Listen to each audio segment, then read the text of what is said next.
J'ai décidé de dissoudre l'Assemblée nationale. C'est de la poudre de perlimpinpin. Cet adversaire, c'est le monde de la finance. Et vous avez tout à fait raison, monsieur le Premier ministre. Je vous demande de vous arrêter.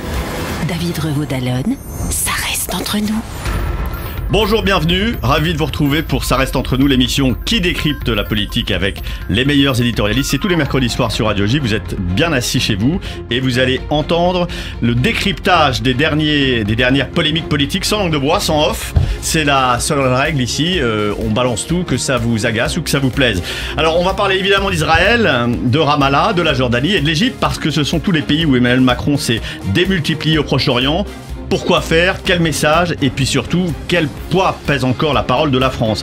Et si le président français, en fait, dans cette tournée, s'adressait avant tout, non pas à la rue arabe ou israélienne, mais plutôt à l'opinion publique française, parce qu'ici, évidemment, c'est la tempête en France sur le débat politique, et notamment auprès d'une gauche qui est complètement déchirée sur cette question israélo-palestinienne. Et puis c'est dans ce contexte lourd, marqué chez nous notamment par la résurgence du terrorisme, que Gérald Darmanin prépare un projet de loi immigration dont beaucoup voudraient faire la réponse à l'ensemble de ces menaces.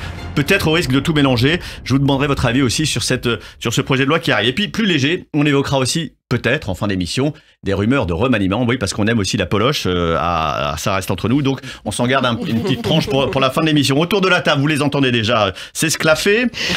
Françoise Degois, experte en politique, reine du dessous des cartes et désormais éditorialiste à distance pour BFM TV, comme on a pu le constater hier. Hein, Françoise, que vous, avec vos tweets incendiaires, parce que c'est vrai que vous êtes une tweeteuse frénétique, vous avez été hier mise à contribution du débat de BFM. Mais enfin, c'est un autre sujet. Émilie Zapalski, communicante, qui déjoue tous les pièges, toutes les fausses pistes que les politiques essayent de nous mettre sur leur discours, mais ils sont prévisibles sans jamais dire la vérité.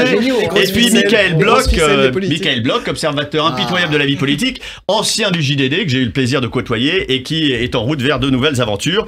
Ça reste entre nous, c'est maintenant, c'est sur Radio J. Bon, on démarre tout de suite avec Emmanuel Macron. Vous savez, ce président de la République française qui se démène en ce moment au Proche-Orient. Israël, Ramallah, la Jordanie, l'Égypte. Alors, on va parler du fond du message. Mais avant de parler du fond, j'ai une question simple. Peut-être que je vais interroger d'abord Françoise, qui est sans doute la plus expérimentée d'entre nous. Est-ce que le nom Emmanuel Macron, selon vous, évoque une réaction quelconque dans la rue arabe aujourd'hui? Juste le nom. Bah, déjà, oui, puisque son effigie a été brûlée dans les rues de Ramallah. Donc déjà, ça évoque plus la France d'ailleurs que le nom. C'est-à-dire, il y a une nostalgie de Chirac dans la rue arabe. What do you want? You want get me to my plane? Vous vous souvenez ce passage dans les rues de Jérusalem? Il y a une nostalgie de Jacques Chirac. Il y a une nostalgie aussi de la France. Donc je pense qu'Emmanuel Macron, c'est plus la France qui évoque pour le moment quelque chose d'assez décevant pour la rue palestinienne et puis la rue arabe qui est, à mon avis, extrêmement collée aux objectifs du Hamas. Donc c'est ça qu'on a tous raté collectivement. C'est comment on est passé de Yitzhak Rabin, si vous voulez, et de Yasser Arafat, Oslo, signature le 13 septembre 93, il y a 30 ans, à Benjamin Netanyahou et Mahmoud Abbas. Oui, alors... Hier, j'ai regardé la conférence de presse, j'étais accablé d'écouter Mahmoud Abbas, si vous voulez. Donc, je comprends, on fait avec ce qu'on a. Je serai moins dur que plein de gens sur le voyage d'Emmanuel Macron, ce qui n'est pas de coutume chez moi. Alors, néanmoins, que vous évoquiez le voyage de Jacques Chirac en 96, je rappelle qu'à cette époque, le Premier ministre s'appelait Benjamin Netanyahou. Et qu'il avait... Bien sûr, oui, excusez-moi, je cherchais le Premier ministre de Chirac. Il y a quand même des différences. Non, je cherchais des... Émilie, Michael, rapidement, votre avis, vous, sur l'influence ou non de la France au Proche-Orient. Françoise Degois évoquait Jacques Chirac. Macron n'est pas le seul en cause. Qu'est-ce qui s'est passé depuis?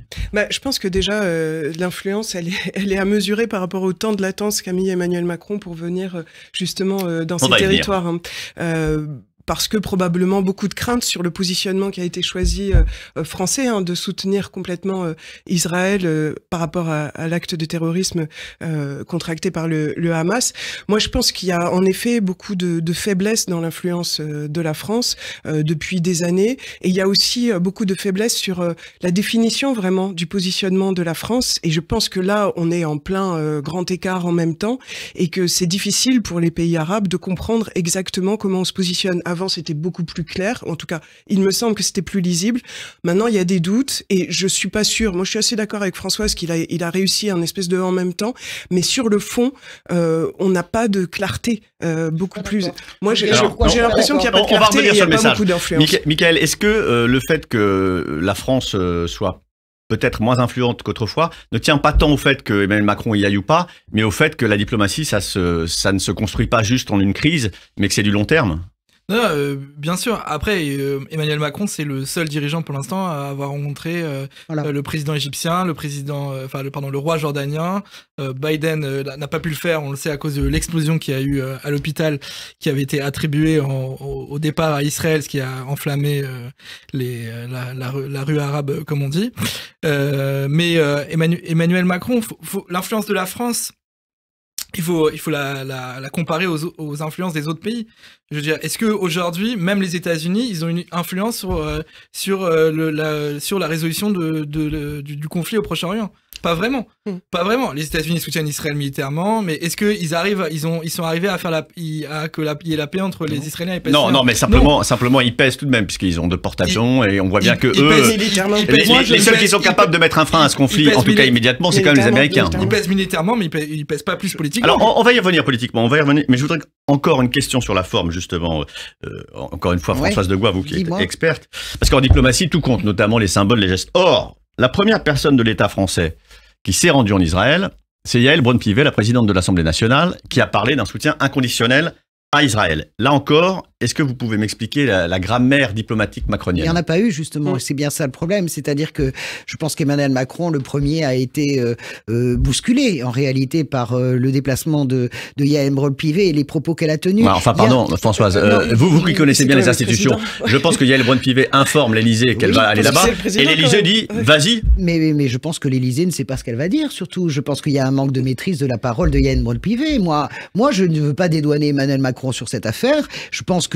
Et par ailleurs, ne comptez pas sur moi pour taper à bras raccourcis sur Yaël Braun-Pivet, je vous dis pourquoi. Mais c'est pas mon sujet. Mon sujet, je vous questionne sur la diplomatie macronienne. Mais la diplomatie macronienne, elle est à l'image d'Emmanuel Macron, elle est à l'image de sa sortie, si vous voulez, sur la force internationale. C'est-à-dire que, hop, j'ai une idée, hop, j'y vais, hop, il y a quelque chose chez lui d'amateur. Il y a quelque chose à la fois de très pensé, très cadré, parce qu'on peut pas lui faire le reproche de ne pas l'être, mais il y a quelque chose chez lui désespérément amateur. Voilà. Non, je pense que c'est même autre chose. C'est qu'il l'a dit d'ailleurs dans ses mots à la conférence qu'il a fait quelques jours avant en Albanie, je crois.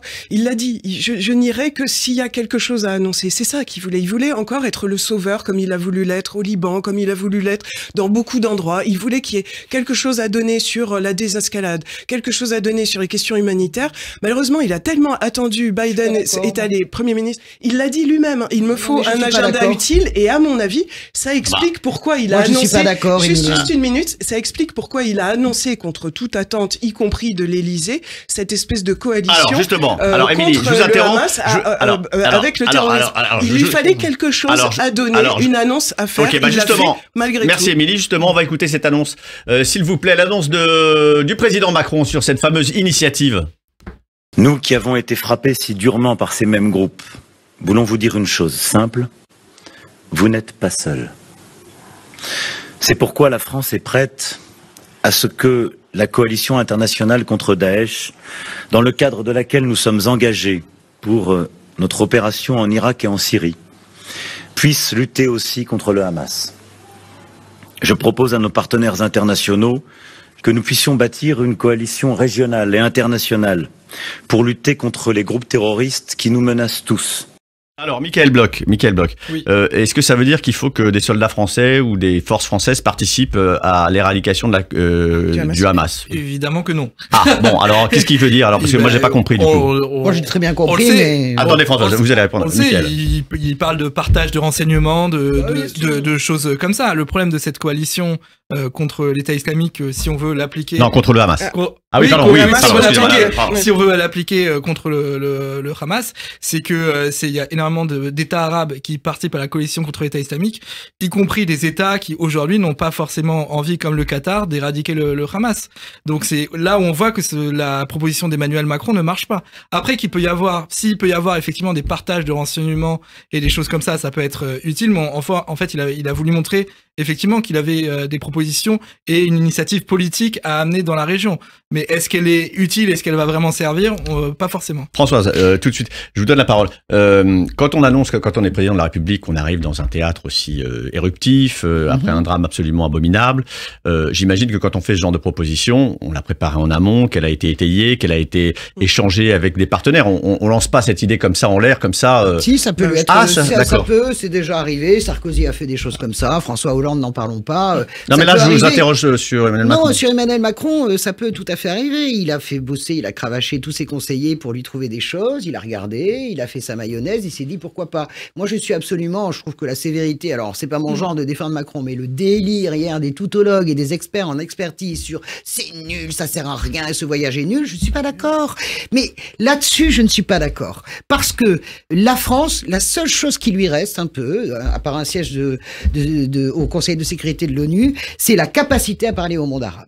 Et le monde arabe, il n'est pas pro-Hamas. Le monde arabe, les dirigeants arabes sont très emmerdés par le Hamas et le Hezbollah. Demandez donc aux Libanais qu'est-ce qu'ils pensent du Hezbollah qui a mis ce pays en coupe régulière, autrement dit l'Iran. Demandez donc à Al-Sisi ce qu'il pense des frères musulmans. Interdit. Demandez donc à l'Arabie Saoudite ce qu'elle pense des frères musulmans. Interdit. Là, moi, je vous parlais d'Emmanuel Macron. Non, mais c'est ce que la coalition contre. Donc, je continue. Ça veut dire que tout le monde peut se récrier, mais vous savez, on peut avoir 3 ou 4 langages en diplomatie. Et je pense que la coalition, de fait, dans la tournée qu'il fait, c'est pour rechercher une solution politique, notamment pour pousser, à mon avis, l'Arabie Saoudite à revoir les accords d'Abraham et Israël, mais avec des accords de paix, mais avec une partie palestinienne. Et je pense aussi, et ça, moi, j'en suis sûr, je fiche mon billet, que dans la rencontre avec Al-Sisi, le Qatar, qui est très ambigu, mais qui n'est pas, et la rencontre avec la Jordanie, qui sont des pays qui ne veulent pas des organisations terroristes palestiniennes sur leur territoire, je pense qu'il y a aussi ça dans la corbeille de la marée. Alors Émilie, est-ce que c'est de la com ou comme le dit Françoise, est-ce que derrière il y a une vraie pensée politique? Moi je vois pas tellement l'organisation qu'il y a pu avoir avant cette annonce-là, puisque même l'Élysée est venu tempérer, enfin bon, il y a eu un peu un espèce de recul par rapport à cette annonce, donc je suis pas si sûr que ça a été si préparé que ça. Moi encore une fois, je pense qu'il avait besoin d'une annonce. Ça m'a fait penser dans le cas ukrainien, à l'annonce de la communauté politique européenne. Vous savez, quand on essayait de faire rentrer l'Ukraine plus vite dans l'Union européenne, et il a créé un espèce de sas dont on ne sait pas très bien d'ailleurs ce que ça va devenir, un petit peu comme ça, lancé pour dire moi j'ai la solution politique. Très bien si ça peut faire avancer le schmilblick. Moi à mon avis, ce voyage, il avait 2 objectifs. Il avait l'objectif de réinstaurer l'équilibre par rapport au positionnement français, parce que c'est vrai qu'avec le voyage de Yael Braun-Pivet et puis des déclarations ci et là, ça donnait l'impression qu'on avait un soutien inconditionnel à Israël, y compris à ce qui se passait et ce qui pourrait se passer, puisque l'offensive terrestre n'est toujours pas lancée, qui déborderait les règles internationales et les règles tout court, qui seraient plus de l'ordre d'un crime de guerre. Il fallait rééquilibrer ça et il fallait garder la face en ayant quelque chose à annoncer, parce qu'encore une fois, je pense que l'influence politique de la France, globalement, s'est beaucoup détériorée et que je ne sais pas si on a un poids dans quoi que ce soit, tant mieux si ça peut faire avancer. Pour revenir sur ce que vous disiez, Michael, moi j'ai l'impression qu'en effet, c'est pas que la France. Les États-Unis, évidemment, ils ont la force militaire, mais on a l'impression quand même qu'on a un bloc d'anciennes grandes puissances post-guerre mondiale qui pensent qu'ils vont toujours organiser, et d'ailleurs ils ont lâché l'affaire il y a quelque temps sur le conflit au Proche-Orient, mais pendant un temps ils ont pensé qu'ils pouvaient organiser. Le monde a changé, l'ordre mondial est en train de changer, oui, mais on a beaucoup moins de poids. On a beaucoup moins de poids. L'ONU, regardez le Conseil de sécurité qui peut pas avancer entre les États-Unis et le positionnement. La France qui essaie d'avoir un poids mais qui n'en a pas du tout. Si, c'est pas vrai. De toute façon, on n'aboutit pas. Le Conseil de sécurité, quoi qu'il en soit, les États-Unis retoquent les résolutions comme ça vient d'être fait parce qu'ils ne veulent pas empêcher Israël de se défendre. On est dans un ordre mondial qui a changé. On ne connaît pas encore les clés pour trouver une façon de recréer de la paix, des processus de paix. D'ailleurs, on n'en parle même plus. Mais c'est pas vrai. Non, excusez-moi, Françoise et Michael. Je suis pas d'accord avec ce que vous dites. Conseil de sécurité de Je suis pas d'accord, ça c'est autre chose. Émilie, vous mélangez tout. On parle du Proche-Orient. Le Proche-Orient, tout le monde s'en désengage depuis 2010. Échec des accords de tabac en janvier 2001. Échec de 2010. Échec des accords de tabac. On s'en dégage, pourquoi? Parce qu'on est très hypocrite en Occident. Qu'est-ce qu'on se dit? On se dit, on va laisser Israël régler le problème. Israël n'a plus de partenaires, il essaie de régler le problème avec ses voisins arabes. Parce qu'on sait pas faire. Et ça donne, non, c'est pas qu'on sait pas faire, si on donne de l'argent, c'est pas ça, c'est que on se dit que de toute façon, ça fait 75 ans qu'on y est, que c'est décourageant. Moi, vous en parlez avec n'importe quel diplomate qui est en poste à l'ONU depuis des années, je pense à Gérard Rado, il y a un côté... Bon, alors, voilà, François, il faut donner la parole un peu aux autres.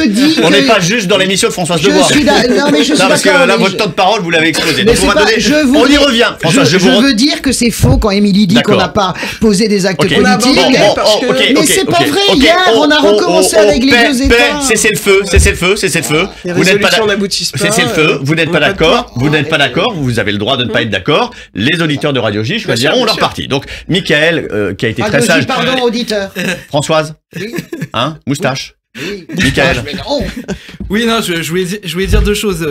Premièrement, que Emmanuel Macron, on l'a pas encore dit, mais la première chose qu'il a fait, c'est qu'il allait voir les familles des otages, etc. Et c'est aussi pour montrer la solidarité de la France. Et il faut le rappeler parce que c'est très important. Il y a 30 Français qui sont morts du terrorisme du Hamas et c'est l'attentat le plus meurtrier pour des Français depuis l'attentat de Nice, premièrement. Et deuxièmement, une des choses importantes en Israël qui s'est passée, c'est une chose que Emmanuel Macron n'a pas dit. Il n'a pas dit « je veux un cessez-le-feu ». Et pourquoi il ne l'a pas dit? Parce que aujourd'hui, demander un cessez-le-feu, c'est faire le jeu du Hamas. Puisque s'il y a un cessez-le-feu qui est demandé, ça veut dire que Israël ne peut pas enclencher une sorte de dissuasion. Mais on sait que le fait qu'il n'y ait pas de cessez-le-feu, il va être l'offensive terrestre qui va arriver avec le risque de beaucoup de pertes civiles, notamment à Gaza. Non, et militaires aussi. Et civiles, tout à fait, et militaires aussi côté israélien, et de terroristes du Hamas et de civils à Gaza. Ouais. Donc il n'a pas demandé de cessez-le-feu. Et donc ça, en vérité, c'est un soutien à Israël. C'est un soutien pour qu'il puisse répliquer de manière assez importante, tout en respectant le droit humanitaire. Mais voilà, il suit la politique aussi des États-Unis, de l'Allemagne et de la majorité des pays européens qui disent à Israël, oui, vous avez le droit de vous défendre et vous avez le droit de répliquer et de montrer votre force de dissuasion par rapport au Hamas qui a provoqué la pire attaque terroriste de l'État. Et aujourd'hui, il faut faire quelque chose pour redonner cette force de dissuasion. Le fait de mettre un signe égal entre Israël, ce gouvernement d'extrême droite qu'on n'aime pas et qui est assez minable, il faut quand même le dire, même plus que minable, et le Hamas, c'est pas possible. Et donc, je trouve que là-dessus, quel que soit, comme disait Golda Meir, je préfère avoir vos condamnations que vos condoléances. Je pense que là-dessus, il a une ligne, mais n'empêche que je suis pas d'accord avec Émilie. Il remet la position française depuis 50 ans, dessinée le 5 mars 1982 par François Mitterrand à la Knesset, premier chef d'État français à se rendre à la Knesset, premier grand dirigeant occidental, qui dit le droit irréductible des Israéliens à vivre en paix et le droit des Palestiniens d'avoir un État. Ça fait 50 ans. Et c'est la ligne de la France, et je pense que Macron, hier, l'a rappelé. Drôlement efficace. On va marquer une pause, et on va s'interroger après cette pause sur la dimension nationale de la présence d'Emmanuel Macron à l'international. Et quel message Emmanuel Macron envoie-t-il à nous, les Français, depuis le Proche-Orient? Ça reste entre nous. La journée est belle. Vous écoutez Radio J. mon bébé, חזרנו לטעות הזאת עוד פעם את לעולם לא תשתני את זה הבנתי בגלל זה עזרתי maintenant c'est fini entre toi et moi Vous écoutez Radio J. אתה פתטי מה אתה מציע לי לשתות Ça, c'est uniquement sur Radio J. אז השתנתי כבר לא עושה שטויות אתה פתטי רק ג'ינה אתה מציע לי לשתות רדיו. אל תשאל כי אני כבר לא יודעת איך עושים אהבה היום אל תשאל אם אני מתגעגעת אל תבוא לי גם בחלום את מי אתה חושב שאתה מפחיד ואם אתה לא מתכוון להרים לי תוריד את התמונות מהפיד ואם יש לך מה להגיד כפרה תגיד שירה לך ככה שאני בטוב ושאין לך בלילה את מי לאהוב אתה יודע שאין לך סיכוי מול הפה שלי מאמי כי אני חתולת רחוב Radio J. Radio J. Vous Vous écoutez Radio J à Paris sur 94.8 en DAB+, et sur notre appli Radio J. Radio J. Entre nous. Ça reste entre nous avec Mickaël Bloch, journaliste politique, Françoise Degois, journaliste politique, éditorialiste, communicante, toutologue, et Émilie Zapalski, experte en communication politique et de gauche. Ça, Françoise, ceux auxquels votre compte Twitter aura échappé le sauront. Je ne sais pas qui c'est, peut-être ils vivent sur Mars, mais vous êtes de gauche. Alors on évoquait la tournée d'Emmanuel Macron au Proche-Orient et notamment sur le conflit israélien. Oui, on se permet un peu de rire aussi parce que avec cette actualité dramatique, sinon on n'en sort plus. Hein. Donc la visite d'Emmanuel Macron au Proche-Orient, je voulais vous demander s'il n'y avait pas aussi un message adressé non pas aux Arabes et aux Israéliens, mais à nous, en France, depuis le Proche-Orient. Émilie. Mais depuis le début, il y a cette espèce de prudence d'Emmanuel Macron pour qu'on n'importe pas le conflit israélo-palestinien sur notre terre. Je pense que de toute façon, même si on essaie, enfin c'est un paradoxe de dire ça, parce que de toute façon, quelque part, il est importé par rapport aux communautés qu'on a sur notre territoire, la plus grande communauté juive, une communauté musulmane. Donc de toute façon, cette question-là, elle est forcément dans l'esprit des uns et des autres, et on l'a vu très rapidement avec les manifestations pro-palestinienne, tout cet imbroglio mini sur l'interdiction de ces manifestations, retoqué après en Conseil d'État, qui pourrait être dangereux. C'est vrai que c'est des images impressionnantes aussi, donc on sait que c'est déjà là. Bien sûr que c'est aussi pour ça, et je pense encore une fois que cet équilibre qu'il a essayé de porter là-bas sur ces terres, c'était important de le marquer pour ne pas avoir cette unidirection de soutien israélien. C'est déjà pas mal, mais ça va pas empêcher les gens de se fractionner. Moi, ce que je trouve le plus désagréable dans le contexte actuel, c'est de devoir se positionner. C'est comme une injonction finalement, je sais pas, de la société, de la politique, de je ne sais où, de devoir se positionner absolument. Et c'est vrai que pour ça, là je vous rejoins Françoise, c'était important qu'Emmanuel Macron marque le pas du côté israélien et du côté de Mahmoud Abbas pour dire voilà, pour dire les choses telles qu'elles sont, avec un espèce d'équilibre. Ça réglera pas tout au niveau de nos communautés en France, mais au moins ça a été dit. Ça ne sert probablement pas à grand chose, mais au moins ça sert à ça pour un petit peu reposer les esprits et dire on a cette espèce d'équilibre en France. Mickaël, j'aimerais qu'on en vienne du coup à la France et je voudrais donc relire un tweet qu'a commis Jean-Luc Mélenchon en début de semaine à l'adresse du déplacement de Yael Braun-Pivet, donc présidente de l'Assemblée nationale en Israël, dans laquelle elle a manifesté le fait que la France était aux côtés d'Israël de façon inconditionnelle. Voilà ce qu'a dit Jean-Luc Mélenchon en tweetant une photo d'un rassemblement à Paris de soutien aux Palestiniens. Pendant ce temps, Madame Braun-Pivet campe à Tel Aviv pour encourager le massacre, pas au nom du peuple français. Est-ce que vous pouvez nous faire le sous-texte de ce tweet ? Franchement, faire le sous-texte de Mélenchon. Bon, alors je vais le faire. Je vais le faire. Mais le problème, c'est que voilà, on voit qu'il donne des connotations antisémites à ce tweet. On voit camper, camp de concentration, camp d'extermination.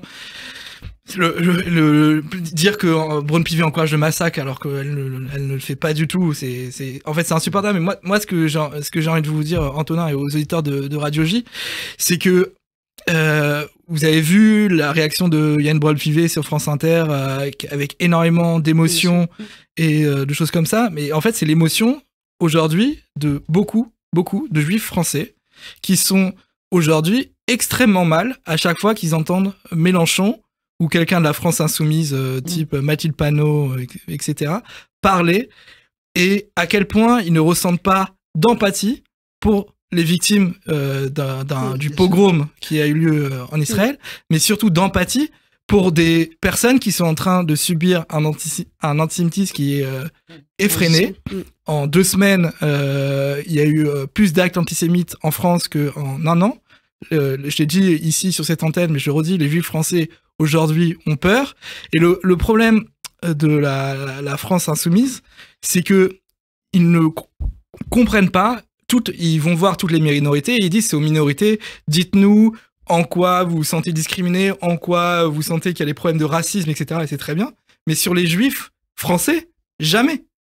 Et ça, c'est absolument terrible. Et c'est pour ça que moi, j'ai l'émotion à le dire. Et j'ai l'émotion de tous les gens, de tous les juifs, les amis des juifs français à qui je parle, ils ont cette émotion et ils se sentent mal quand ils entendent la France insoumise parler. Et c'est en ça que ils ne contribue pas à l'apaisement du pays et voilà, au fait qu'on se sente bien en France en tant que juif français, mais aussi en tant que musulman français, etc. Il faut que tout le monde se sente bien dans ce pays, et Mélenchon ne contribue pas à ça, et moi, ça me met en colère. Mais oui, il n'y a pas que vous, alors vous êtes les principaux concernés, mais la gauche se sent mal avec les prises de parole de Jean-Luc Mélenchon. Beaucoup d'insoumis se sentent mal avec les prises de parole de Jean-Luc Mélenchon. Sandrine Rousseau, qu'on a complètement critiquée, elle est juste extraordinaire dans la séquence. Elle dit les choses telles qu'on a tous envie à gauche de les dire. On ne peut pas être pris en otage par Jean-Luc Mélenchon. Je ne vais pas faire un débat de rhétorique et de sémantique parce que c'est là-dessus qu'il a répondu avec sa pleurnicherie habituelle quand il est pris en défaut sur la police de l'orthographe. Il sait très bien, Jean-Luc Mélenchon, que c'est pas ça. Il sait très bien, Jean-Luc Mélenchon, que quand vous faites un tweet qui est vu 6 millions de fois, parce que c'est sa puissance aussi sur les réseaux sociaux et sa puissance de sa parole qui parfois crée des valeurs et là crée des anti-valeurs pour moi. Eh bien, quand un tweet est vu 6 millions de fois, avec dans le même texte, Yael Braun-Pivet, dont tout le monde sait qu'elle est juive, même si elle n'est pas pratiquante, qu'elle est de confession juive, et que vous mettez Yael Braun-Pivet et massacre, je mets hors camp, ça peut se discuter. Vous savez très bien que vous lui accrochez une cible dans le dos. Moi, je le dis, vous êtes très gentil, vous je vous trouve assez feutré dans votre charge parce que vous êtes émotionnellement, comment dirais-je, brassé. Moi, je le dis sans émotion. Vous accrochez une cible dans le dos. Yael Braun-Pivet, je n'ai eu de cesse de la critiquer. Je trouve que c'est une mauvaise présidente de l'Assemblée nationale, etc. Et je l'ai souvent développé ici. Mais on ne peut pas mettre une cible dans le dos à qui que ce soit, et a fortiori. Et Jean-Luc Mélenchon, avec ce tweet, le fait. Et vous parlez de votre mal-être, et j'en suis tellement désolé, parce que je pense quand même que tous les gouvernements, vraiment de Giscard d'Estaing à Emmanuel Macron, en passant par Hollande, Chirac et Sarkozy, ont tous pris soin des Juifs de France. Il y a quelque chose qui a toujours été là pour vous, parce que les temps sont difficiles. Et là, mon sentiment, et je pense que c'est encore le cas avec Darmanin, avec Macron, mon sentiment aujourd'hui, c'est que la gauche doit être là. Et moi, là où j'ai de la peine, c'est mes larmes à moi, elles montent, c'est pour vous, mais c'est pour moi aussi. Moi, je suis une femme de gauche. Je ne suis pas une Cazeneuvième ou une Delgatienne. Je suis vraiment une femme de gauche. Et vraiment, je rejoins Mélenchon sur plein de choses sur le social. Mais sur cette question-là, c'est une rupture totale. On va y revenir. Émilie Zapalski, je vais poser la question de façon très abrupte. Jean-Luc Mélenchon est-il antisémite ou est-il cynique ? Moi, je ne veux pas distribuer les points il y a quand même un moment, ces caractéristiques, mais en tout cas, je trouve que c'est très nauséabond ce qu'ils fabriquent là, dans un contexte actuel, et je trouve que même s'il y a eu des voix qui se sont élevées à gauche, il y a quand même... Toutes les voix s'élèvent à gauche. Oui, mais bon, LFI, ils sont toujours... Garrido, Corbière, c'est pas vrai, Ruffin aussi, je trouve qu'il y a encore... Enfin, je trouve qu'on l'excuse encore. Moi, je trouve qu'on l'excuse encore parce qu'on sait qu'il est caractériel, qu'il est impulsif, et je trouve qu'on devrait avoir une condamnation, mais vraiment terrible. Non, je suis pas d'accord. Encore une fois, c'est pas sympa ce que vous dites, parce que la gauche, elle a condamné. Je trouve que c'est pas clair. Ça garde rapprocher le sujet. Laissons Émilie terminer son propos. François, je donnerai la parole à la défense. Moi, ce que je vois de l'extérieur, c'est des Olivier Faure qui disent ah non, c'est rupture, et puis finalement non, on revient. Et puis des autres qui font la même chose. Il y a un moment, alors c'est pas du tout comparable, mais à l'affaire Quatennens, c'était pareil. On n'avait pas une voix qui s'élevait trop vite, parce que sinon le grand chef allait lui taper sur la tête. Qu'est-ce qu'il a ? Il a quoi comme immunité terrible, Jean-Luc Mélenchon ? Il faut dire les choses comme elles sont, et il faut que tous ensemble, à gauche, dans cette super union qu'il avait fait, le condamne et disent c'est plus possible, on ne peut plus avoir un chef comme ça. En plus, un chef qui n'est pas chef parce qu'il a plus de fonction. Je suis désolée, c'est ce qu'on laisse. On laisse encore le chef parler, ordonner, et on le condamne pas. Je vous refais l'ensemble des trucs. Françoise, on va pas, je vais vous donner la parole. J'aimerais que Mickaël puisse s'exprimer parce qu'il est la sagesse autour de cette table. Donc, je voudrais un moment de sagesse avec Mickaël. Non, mais pour le coup, je pense que je vais plutôt être d'accord avec François. Enfin, je vais faire la synthèse, mais Macron. Ouais, je vais faire Macron. Je vais faire leur même temps. Non, mais voilà, on a effectivement la garde rapprochée de Mélenchon. Le suit, Panot, Quatennens, Guiraud. Enfin bon, j'ai pas tous les cités, mais effectivement, il y a eu à gauche et à gauche des gens qui se sont élevés, que ça soit Corbière, Garrido, Ruffin, Olivier Faure qui a effectivement s'est exprimé sur l'international, mais en fait ça a des implications en France. Donc voilà, une partie de la gauche a dit à Mélenchon stop. Mais après le problème c'est que Mélenchon ça reste la force d'attraction à gauche. Mais c'est lui qui a fait 22%. Vous êtes sûr que c'est fini? C'est lui qui a... Vous êtes sûr que... Françoise, ce que dit Mickaël est intéressant. Non, ce que dit Mickaël est intéressant. Je voudrais qu'on avance un peu, qu'on creuse un peu cette question plutôt que de revenir sur oui, ces déclarations. Oui. En fait, est-ce que cette posture de Jean-Luc Mélenchon, il ne la fait pas par suicide politique? Vous êtes sûr que ça ne galvanise pas, ça ne lui rapporte pas un électorat, je ne parle pas d'élus et de politique, un électorat qui, envers et contre tout, se radicalise avec lui et le suit parce qu'il est radicalisé? Ça fait 10% le front de gauche de Jean-Luc Mélenchon en 2012. Jean-Luc Mélenchon, il est en train de tout perdre. Tout ce qu'il avait patiemment construit. Faute morale et faute, comment dirais-je, politique de la part de quelqu'un d'aussi intelligent, c'est incroyable. Il avait absolument tout. 22%, la capacité d'élargir, d'arrondir les angles sans se renier. Il ne l'a pas fait. Et il est en train, vous allez voir, les sondages ce matin le mettent à 17. S'il y avait une élection aujourd'hui de 17 à 22, il va dégringoler. Tout ce qu'il pense gagner avec ces votes-là qu'il pense lui manquer, il est en train de le perdre avec des gens comme moi. Mickaël, vous avez toute la social-démocratie qui a voté pour lui au premier tour, qui ne votera plus jamais pour lui. Françoise, comment on peut être sûr, quand on sait qu'il y a eu La République c'est moi en 2018, et tout le monde s'est dit, Mélenchon, mais peut-être pas vous, mais Mélenchon a dit, beaucoup de monde ont dit, Mélenchon c'est terminé, et puis finalement, il a progressé entre 2017 et 2022. C'est autre chose cette fois-ci. Faute morale. Mais est-ce que vous pensez que les électeurs de gauche le penseront? Pas forcément. Mickaël, ça se voit déjà dans les sondages, c'est pas simplement un effet. C'est ce qu'on appelle, c'est ce qu'on appelle en politique un effet cliqué. Vous avez des effets dévastateurs sur l'instant. C'était La République c'est moi, mais avec Émilie, on faisait des débats télé, on savait qui remonterait, c'était évident. Là, c'est différent. Là, vous avez une percussion totale entre ce qu'on croit être Mélenchon, qu'il a montré dans la présidentielle, et ce que les gens découvrent. Ils découvrent pas simplement qu'il est électoraliste, ils découvrent une dureté et une violence qu'ils ne connaissaient pas. Et moi, je vous le dis, je connais ma gauche sur le bout des doigts, je peux vous garantir que tous les 10 ou 12% supplémentaires de son socle personnel à lui, qui sont arrivés sur lui parce qu'il a fait une magnifique campagne et que c'était le meilleur de tous, de toute façon à gauche c'est évident, eh bien ces gens-là refluent parce que il y a quelque chose sur Israël, Palestine, sur les camps de la mort. C'est loin. Mais c'est pas 2027, c'est loin. Et le Proche-Orient, c'est loin. Moi, je pense qu'il n'y a pas que ça. Il n'y a pas que ça, parce que là, évidemment, Mélenchon, moi, je pense que voilà, faut le débrancher, faut qu'il aille ailleurs. Oui, mais il faut quand même qu'ils aillent jusqu'au bout du mouvement, parce que, encore une fois, je pense que c'est pas fait. Mais il y a d'autres choses, c'est que la NUPES, oui, formidable outil, mais qu'est-ce que ça a fait? Ça a fait rien du tout, à part d'écrire à l'Assemblée, ça n'a marqué aucun point au niveau réglementaire, législatif, rien du tout. Et ça a fait même pire, ça a fait une image de frayeur par rapport au Rassemblement National. Imaginez-vous, le Rassemblement National qui a joué cette ligne, cravate, habillé, on redit pas toutes ces atours qu'ils ont vêtus, eh ben ils font plus peur, la NUPES fait plus peur, emmenée par Jean-Luc Mélenchon, qui n'est même pas à l'Assemblée, que le Rassemblement National. Donc ces fameux électeurs qui peut-être croyaient en cette espèce de clown triste, voit bien que ça ne marche pas, ça n'acte rien du tout. Rien du tout, les disputes et en plus, la nature a horreur du vide. Donc, moi, si vous voulez. Mais par contre, qui peut prendre le relais et comment on peut organiser pour l'instant? La nature a horreur du vide, vous allez voir Ruffin monter. Vous allez voir Ruffin monter dans les années qui viennent. Mais qu'il fasse le divorce et qu'il fasse il a fait le divorce. Il faut aller jusqu'au bout.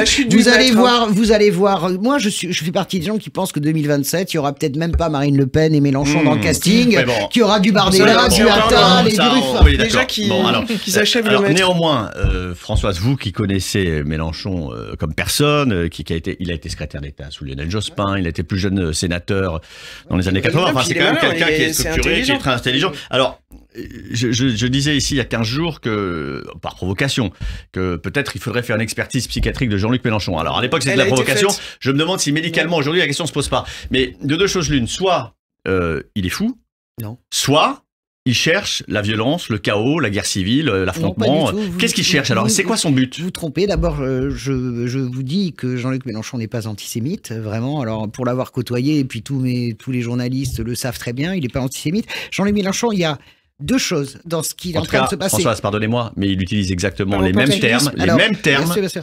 Que ceux des antisémites. Non mais c'est un peu facile de dire Jean-Luc Mélenchon n'est pas antisémite quand il fait des déclarations antisémites. Si vous voulez, moi je veux bien qu'on l'entende tout, mais enfin là il y a quand même une limite. On va pas passer l'émission. Françoise. Et moi je vous dis qu'il n'est pas antisémite. Un antisémite pur, c'est pas ça. Il fait une déclaration antisémite. Il utilise les déclarations, il utilise les expressions. Non, c'est autre chose. Il y a deux choses sur Mélenchon. Pourquoi il fait ça? On défend toujours Jean-Luc Mélenchon. Non, pourquoi il fait ça? Mais pas du tout, je le défends pas. Pourquoi il fait ça? Premièrement, c'est l'idéologie pure. Jean-Luc Mélenchon, c'est une stratégie trotskiste. Pourquoi? C'est-à-dire que partout où il y a des foyers dans le monde qui luttent contre les impérialismes, on les soutient, quels que soient les moyens utilisés. Voilà pourquoi il ne dira jamais le Hamas, groupe terroriste. Parce que ça, c'est de l'idéologie. Premier point. Le deuxième point, je pense que Jean-Luc Mélenchon est en train de se rendre compte qu'il va sombrer aux européennes. C'est-à-dire qu'il va être ramené à ce qu'il ne voulait pas. C'est pour ça qu'il voulait une liste unique. Il ne voulait pas être ramené à réduit à ses acquis à lui, c'est-à-dire 8 à 10%. C'est ce qui va arriver. Donc, on va avoir une stratégie trumpiste, et tant pis si ça le fait hurler, mais en tout cas, c'est la stratégie utilisée par Trump. On crée pas le chaos, la guerre civile, on crée le chaos médiatique. C'est-à-dire que on enfonce tous les jours avec la puissance médiatique des thèmes, on porte des thèmes autour desquels le débat s'organise, de façon totalement échevelée. Et là aussi, Zemmour avec une réussite nulle. Exactement. Et c'est un échec. C'est un échec de toute façon qui est assuré. C'est la provocation. C'est une stratégie utilisée par Trump. Voilà ce qu'il est en train de faire, Jean-Luc Mélenchon. Et accessoirement, on essaie de faire de l'électoralisme et du clientélisme, mais tout ce qu'il pense gagner d'un côté, il va évidemment le perdre. Michael, et puis on fera une pause juste après. Oui, non, c'est très intéressant ce qu'elle dit Françoise, d'autant plus que les insoumis l'assument. Je ne sais pas si vous avez vu cette vidéo qui a tourné de Louis Boyard et David Guiraud, où ils expliquent clairement, voilà, nous, on aime que les médias parlent de nous en mal. Ils disent aux militants, tenez bon quand les médias parlent de nous en mal. Puisque on parle de nous, donc on parle de ce qu'on entreprend, on parle de nos idées, donc c'est très bien. Donc faites de la provocation. C'est bien qu'on fasse de la provocation et tenez bon quand on fait de la provocation parce que c'est très bien pour le mouvement et grâce à ça on est les leaders à gauche. Parce que en fait, si je comprends bien, on vit là un drame où il y a eu donc des massacres abominables en Israël et où il y a une question. Et en fait, eux, ce qui les intéresse, c'est d'avoir les bons. Ça, c'était une vidéo. C'est sur un autre sujet. Non, mais moi je suis désolé. Ils sont députés, donc eux, en tant que députés français représentant la nation, ils nous expliquent que le but dans le moment politique qu'on vit en ce moment, c'est d'avoir le meilleur gimmick TikTok pour monter dans les sondages. Et je pense que c'est pour ça que je vous explique. Je vous remercie Mickaël de cette explication parce que là on voit vraiment le niveau des députés de la France insoumise. On marque une pause et on revient juste après, Françoise. Ça reste entre nous.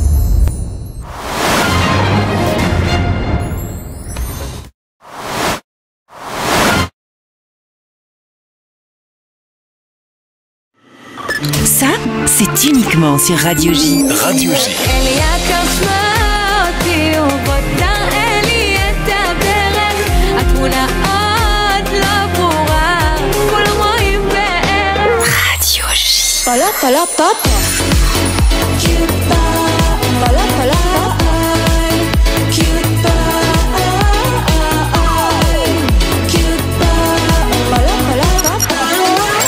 Vous écoutez Radio J.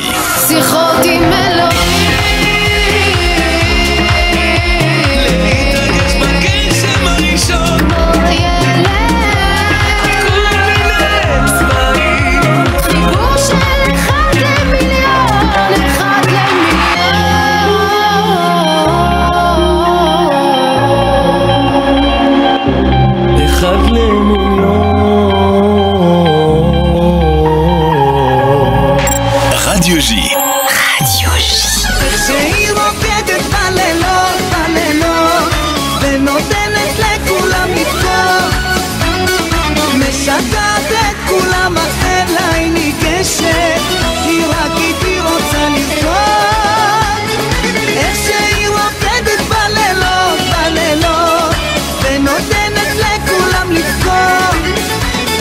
משגעת את כולם, החל לה היא ניגשת, uniquement sur Radio J. Radio J. Radio J. Vous écoutez Radio J à Paris sur 94.8 en DAB+, et sur notre appli Radio J. Radio J. David Revaud-Dallon, ça reste entre nous. Ça reste entre nous avec autour de la table Françoise Degois, Émilie Zapalski, Michael Bloch. On va essayer de reprendre un peu notre calme et un ton plus apaisé pour parler de politique. Bon, je pense qu'on a assez parlé de Jean-Luc Mélenchon. Puis comme Michael Bloch m'a expliqué que plus on lisait du mal, plus il montait dans les sondages, je préfère m'arrêter là. Non, en revanche, je voudrais quand même en finir avec la gauche, avec l'ambiguïté des socialistes. Je voudrais comprendre quelle est aujourd'hui, Françoise, la position des socialistes. Peut-être vous pouvez nous l'expliquer parce que personne ne la comprend. Si, tout le monde la comprend. Il n'y a que vous qui faites semblant de ne pas la comprendre. Franchement, je veux bien qu'on tape en permanence sur les socialistes, mais moi, je les trouve quand même assez clairs. C'est-à-dire qu'on a rompu toutes les relations parlementaires. Ça veut dire que Jean-Luc Mélenchon n'a pas compris. Un moratoire. Mais non, mais moratoire. Mais Jean-Luc, mais le temps de s'organiser sans lui. Vous n'allez pas faire le perdreau de l'année, Antonin André. Vous savez parfaitement, vous connaissez parfaitement la grammaire socialiste. Vous avez bien compris que ce supposé moratoire, c'est évidemment le temps que tout le monde se dégage et s'organise sans Jean-Luc Mélenchon. Enfin, je veux bien qu'on fasse tous les procès aux socialistes, mais il n'y a pas... Vous savez, Olivier Faure, je vous le dis, hein, parce que j'ai tout regardé, la chronologie, parce que sur ces sujets-là, je suis avec un œil de lynx. Le premier qui a fait un tweet... absolument sans ambiguïté en disant c'est inacceptable, c'est Olivier Faure. Vous parlez du bombardement sur l'hôpital de Gaza ? Non, le 7 octobre. Ah d'accord, parce que sur le bombardement sur l'hôpital de Gaza aussi, il a été le premier à faire un tweet. Non, mais pas simplement, il y a Ruffin, donc tout le monde, mais après ils ont rétropédalé. Mais ce que je veux dire par là, c'est que le premier à être absolument dans une ligne claire, c'est lui. En deux, Sandrine Rousseau. Alors là, vraiment, et moi j'ai trouvé ça génial. Je veux dire par là que arrêtez avec les socialistes, c'est une vieille maison, la social-démocratie, elle a pris des coups, etc. Mais elle n'est pas encore morte. Moi, j'ai bien compris ce que sont en train de faire les socialistes. Je pense que Olivier Faure, il est absolument clair. Je pense qu'il y aura une rupture définitive. Le moment... Elle est déjà sur les listes européennes. Je vous rappelle quand même que... Si on Mais du coup, c'était pas le plan initial d'Olivier Faure. Hein. C'est pas vrai, Enfin, il voulait s'allier avec LFI. Mais j'ai l'impression que ça n'est absolument... Non, là, vous racontez n'importe quoi. Non, je raconte pas n'importe quoi. Moi, je veux pas vous contrarier, mais je trouve que non. Je trouve qu'en termes de communication, ils ont pas été du tout clairs. Mais vous savez mieux que les gens qui sont dedans, c'est quand même incroyable. Non, je parle en termes de communication. Non, mais toi, là, tu sais mieux que le plan initial. J'ai enquêté, j'ai parlé avec des socialistes. Si t'enquêtes avec Karel Delga, c'est sûr qu'elle s'était servi de gens. Je ne vous permets pas de mettre en doute mon professionnalisme journalistique, François. Bah non, donc je maintiens. En termes de communication, je pense qu'ils n'ont pas du tout été clairs. Moi, j'ai l'impression que c'est comme des adolescents qui ont besoin de prendre leur indépendance vis-à-vis du grand papa qui est là, qui a chapeauté tout ça, qui leur fait peur, qui peut-être les a servis à un moment et ils savent pas comment s'en sortir ailleurs, autrement. On voit des forces dispersées qui ne savent pas comment se rassembler. C'est vrai que lui avait fait l'union et c'est par lui que ça va a priori exploser. Mais qu'est-ce qu'il en restera de ces miettes? Pour l'instant, ils ne savent pas les organiser. Et c'est pour ça qu'il y a cette espèce du bout des lèvres de dire moratoire, pas moratoire, on fait une pause, on essaie d'avoir une organisation politique dont personne ne veut finalement. Ils savent pas comment faire et comment réorganiser la gauche pour le moment. Faut quand même donner un peu quitus à Olivier Faure, ça a été le plus clair des trois forces à gauche. Bah, franchement, ça a été le plus clair avec les... Alors, comparé aux j'ai une sous-question, Françoise. Ouais, fais-moi tes sous-textes, tes sous-questions, vas-y. Pourquoi est-ce que Olivier Faure met un tel acharnement, par exemple, à vouloir recomposer effectivement cette alliance de gauche sans Bernard Cazeneuve? Pourquoi est-ce qu'il est aussi obsédé par Bernard Cazeneuve que par Jean-Luc Mélenchon? Parce que Bernard Cazeneuve est destructeur, mais enfin moi... vous allez voter Bernard Cazeneuve. Non, c'est pas ce que j'ai dit. Il est destructeur. Non mais on parle de conviction là. Mais on parle de conviction. Bernard Cazeneuve passe sa vie avec Carole Delga à flinguer l'union. Je suis désolé de vous le dire. L'union avec Jean-Luc Mélenchon, à laquelle ils n'ont pas copie le début. Mais l'union avec Jean-Luc Mélenchon, elle était très bien. Vous n'allez pas jeter les bébés avec le Dubain. Mais bien sûr que... Mais écoutez, arrêtez. Moi je veux bien qu'on refasse. Arrêtez, je veux bien qu'on refasse toutes les histoires. Hormis l'union, je vais vous dire un truc. Jean Jaurès disait, et vous le savez très bien, l'union est un combat. Sans union, la gauche ne peut pas gagner, d'accord? Jean-Luc Mélenchon a dérapé. Mais non, mais Jean-Luc Mélenchon, il n'a pas dérapé au moment de la NUPES. L'union, elle a été utile pour les sièges, elle n'a pas été utile pour les convictions du Parti socialiste. Je suis pas d'accord avec vous, parce que la question du prochain... Non, mais vous avez raison, la politique, c'est aussi être boutiquier. Mais écoutez... Et Olivier Faure est un très bon boutiquier. Mais vous n'allez pas me faire le discours de la méthode et de la morale, on va reprendre Chirac, mais vous racontez n'importe quoi. voix, bien sûr. Ah là là, c'est horrible, c'est une alliance électorale. Mais qui ne fait pas d'alliance électorale dans ce pays pour gagner des sièges? Vous êtes vraiment d'une mauvaise foi crasse. On dirait Mélenchon. Ils se sont fait vassaliser par Mélenchon. Mais on n'est pas vassalisé, vous allez voir que les vassaux se révoltent. Je vous propose qu'on laisse la gauche à ses travaux. C'est ça. Quand on reviendra au pouvoir, je dirais quand même que vous avez été sympa. Vous avez caché des gauchistes pendant la guerre. Je remercierai Radio J de m'avoir accueilli. C'est formidable. Merci. Alors, on va redescendre d'un ton et on va s'intéresser à la loi immigration. Après tout, c'est la réponse aussi du gouvernement. On est dans un contexte particulier parce que cette loi immigration n'était pas prévue pour arriver dans un contexte où il y avait un conflit israélo-palestinien et la résurgence du terrorisme en France avec l'assassinat d'un professeur qui rappelle évidemment celui de Samuel Paty. Est-ce que ce projet de loi immigration est le bon instrument et le bon véhicule? Est-ce qu'il n'y a pas un risque d'une certaine façon qu'il soit une sorte de réceptacle ou de défouloir en réponse à ce contexte particulier? Déjà, c'était un texte qui était compliqué, avec cette espèce d'équilibre entre être un petit peu plus répressif sur les obligations de quitter le territoire français et tout ça, et de l'autre côté, un volet pour essayer de régulariser des sans-papiers qui seraient sur des métiers en tension, hein, en besoin, en demande. C'était déjà très chaotique. On accélère le tout parce qu'on sent qu'il y a un contexte un peu favorable, on va dire, avec ce qui s'est passé à Arras, malheureusement, avec ce professeur assassiné, avec ce qui se passe avec le conflit israélo-palestinien. On sent bien qu'il y a cette envie de Darmanin qui porte cette loi depuis déjà 1 an, hein, on va dire, plus d'un an. On sent bien l'envie d'aller durcir le texte. C'était déjà très difficile d'avoir cet équilibre et on rajoute le terrorisme. En fait, j'ai l'impression qu'on rajoute énormément de choses. Immigration, économie, terrorisme à cette loi qui n'a ni queue ni tête, en fait, et que la majorité a du mal à faire passer puisqu'ils essaient de négocier avec la droite pour faire passer le texte. On voit bien les envies, là il y a eu encore un imbroglio sur justement cet article. Alors il n'y a pas d'imbroglio, on va être clair. Hier, Elisabeth Borne a dîné avec le sénateur. Elisabeth Borne a dîné avec le sénateur LR Bruno Retailleau. Et elle a évoqué le fait que le maintien de cet article 3 qui concerne la régularisation des travailleurs sans papier sur les métiers en tension et qui fait bondir une partie de la droite et des LR, cet article 3 pourrait très bien être retiré. Est-ce que, Michael Bloch, il y a là l'amorce d'un accord, d'une possibilité d'un accord avec la droite? Oui, on a l'impression qu'il y a l'amorce d'un accord, mais ça règle pas effectivement le problème qui est central de ce projet de loi, c'est que est-ce qu'il va falloir que les macronistes de gauche veulent de cet accord? C'est tout le problème, c'est tenir les deux morceaux de l'omelette, les deux morceaux de l'omelette, les deux bouts, et c'est bien pour ça que ça fait des mois et des mois que ce projet de loi est en gestation, etc. Et on sait pas s'ils vont réussir finalement à le faire voter, parce que ce qu'on donne, s'ils abandonnent effectivement ce fameux article 3 sur les métiers en tension, que vont dire les macronistes? Ils vont le faire passer par une circulaire. Est-ce que c'est suffisant pour LR? Est-ce que les macronistes de gauche vont trouver que c'est suffisant également pour eux? On ne sait pas en fait, on reste un peu encore dans l'inconnu, on ne sait pas encore de quel côté la pièce va tomber. Je suis d'accord, et il accouche vraiment dans la douleur. Vous vous souvenez, ça devait être un texte complet, après il devait être découpé en petits bouts, après il est recomplet. Je vais dire quelque chose qui va vous choquer. Moi je pense que quand on en est là, il ne faut pas examiner tout de suite. Je pense que la situation... Et d'accélérer, c'était une drôle d'idée aussi. Elle est tellement... douloureuse. C'était très touchant quand vous avez parlé tout à l'heure, vous aviez les larmes aux yeux. Je veux dire, elle est douloureuse pour tout le monde. Alors, elle est douloureuse parce qu'on a du chagrin pour les Israéliens, on a du chagrin pour les Palestiniens parce que c'est pas possible de mourir comme ça sous les bombes. On a du chagrin pour ce qui se passe dans ce pays.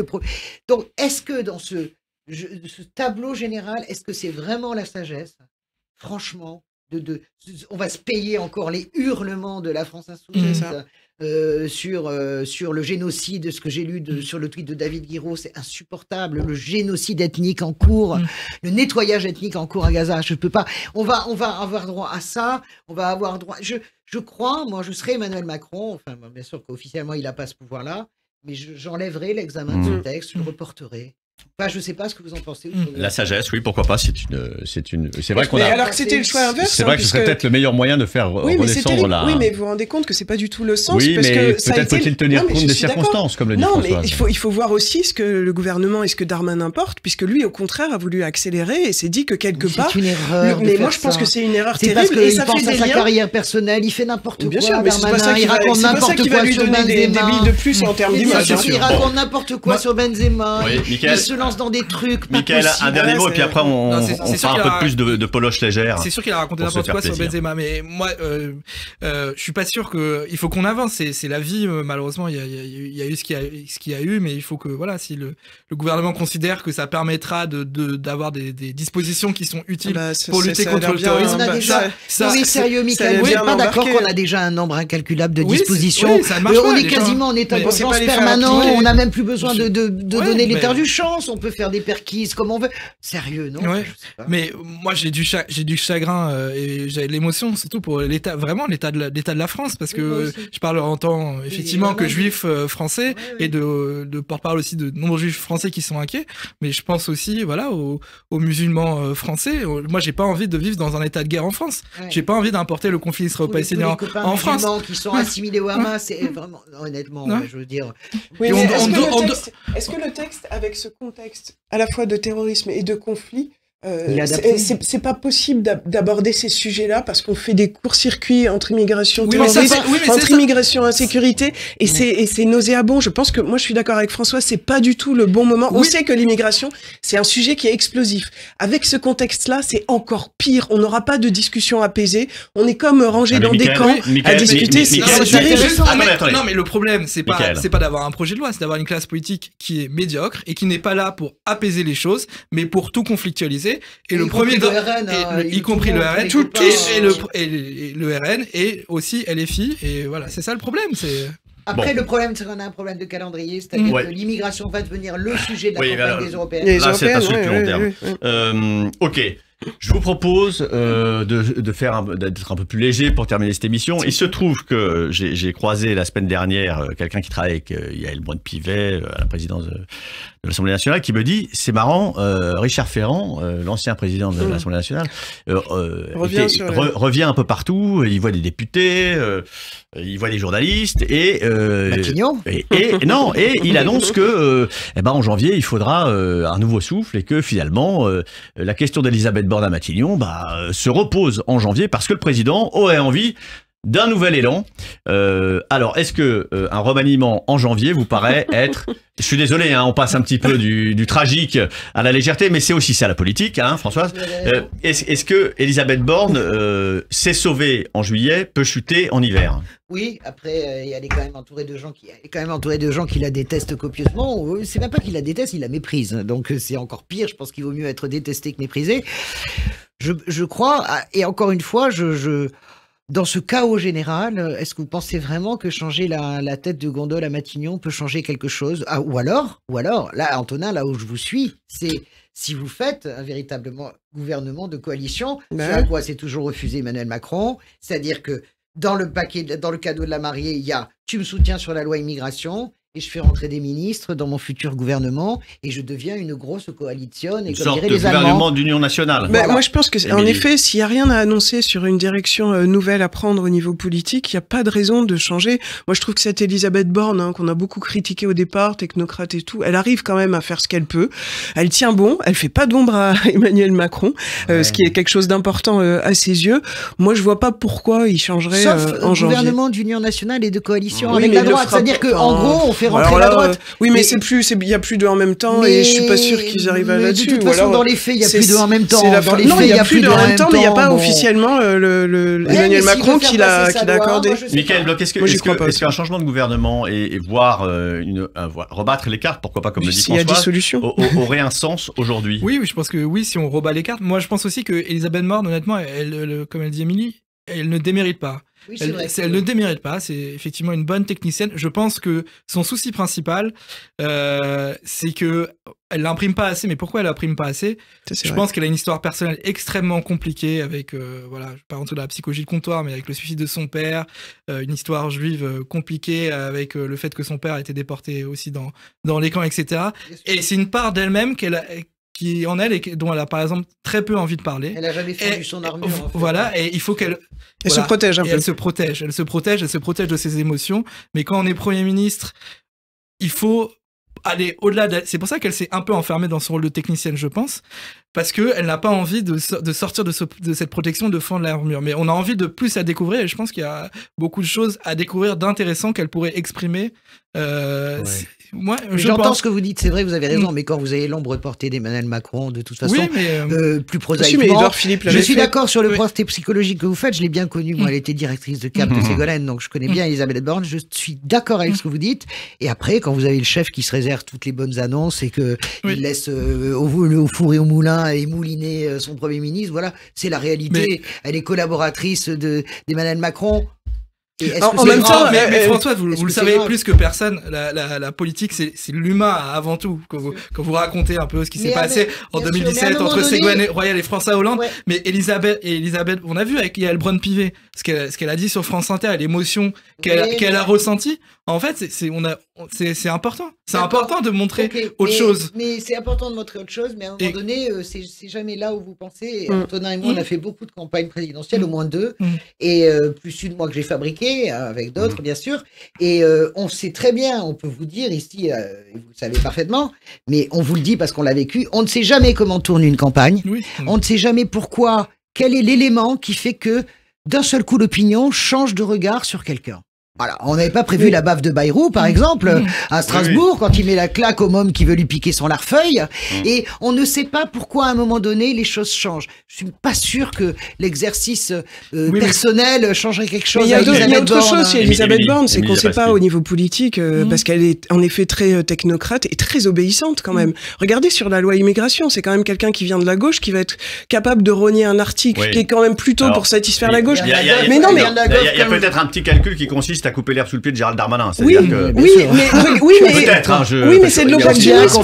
Oui, mais ça fait partie aussi des facettes qu'on dessine de son image politique. Pour moi, elle n'a pas d'orientation politique propre, si ce n'est dans ce qu'elle fait, elle n'a pas de densité politique. Non, elle obéit, elle n'a pas aucune densité politique. Elle obéit à ce qu'on lui demande de faire. Elle le fait très bien parce qu'elle arrive, enfin très bien en tout cas, elle arrive dans le cadre contraint, mais elle n'a pas d'identité politique. Au-delà même de sa parcours personnel et tout ce qu'on peut y mettre, elle a aucune densité politique, moi, et je pense pas qu'elle ait envie d'en avoir, ou alors c'est vraiment un empêchement particulier, parce que ça dessine rien du tout. Édouard Philippe, il a réussi à en avoir, avec Macron enfermé. Attendez, parce que Françoise de Gaulle nous annonce la vérité. Moi, j'aimerais bien entendre la vérité. La vérité, quand même, c'est qu'on est quand même dans un foutu pays, de cette foutue 5e République, où seul compte... Non mais attends, où seul compte pas le président, où seul compte celui ou celle qui sera un jour candidat à la fonction suprême.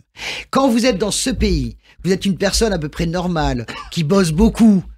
C'est un peu le cas d'ailleurs d'Olivier Faure qui n'a pas de comment dirais-je de colonne vertébrale. Non, c'est pas ça, pas du tout. Qui n'a pas a priori de charisme. Non, qui n'a pas, mais c'est pas vrai, il m'énerve, qui n'a pas a priori d'ambition présidentielle. Quand vous dans ce pays, quand vous n'envoyez pas comme signal qu'à un moment donné la présidentielle vous intéresse, vous êtes relégué d'une certaine manière au rang d'Elisabeth Borne. Il y a des problèmes de charisme et d'image.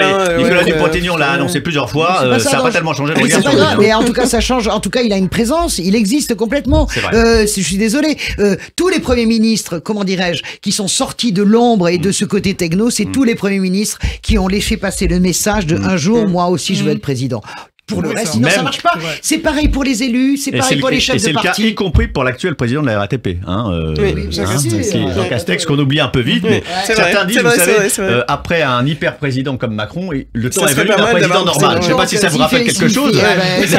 Ça marche très bien le temps d'une campagne. Et ça leur a réussi.